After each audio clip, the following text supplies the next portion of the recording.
మీడియాలో ప్రచారం చేసుకుంటే అడ్వర్టైజ్మెంట్లు వేసుకుంటే హైదరాబాద్లో కూర్చొని బటన్ నొక్కుంటే కాదు కదా, ప్రజల జీవితాల్లో కదా రావాల్సింది మార్పు. ఒకసారి ప్రజల్లోకి వెళ్తే తెలుస్తుంది ఏం జరుగుతుంది. పొమ్మనండి, వాళ్ళు ఎండిపోయిన పొలం దగ్గర పోయి మాట్లాడమనండి. ఇంతవరకు సోయ లేదు, ఇంతవరకు కనీసం సమీక్ష లేదు, ముఖ్యమంత్రి స్థాయిలో లేదు, మంత్రుల స్థాయిలో లేదు. జిల్లాలో కనీసం కొన్న వడ్లను కొంటారా, పండిన వడ్లను తీసుకుంటారా లేదా? ఒక పథకం ప్రకారమే రైతాంగాన్ని దెబ్బతీసిర్రు, వ్యవసాయ రంగాన్ని నాశనం చేసిండ్రు.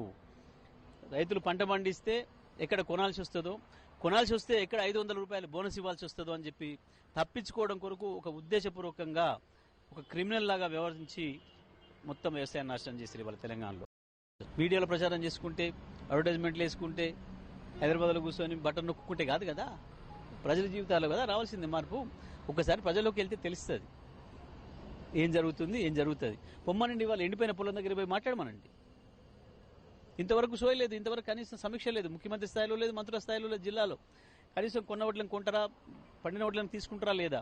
ఒక పథకం ప్రకారమే రైతాంగాన్ని దెబ్బతీసిర్రు, వ్యవసాయ రంగాన్ని నాశనం చేసిండ్రు.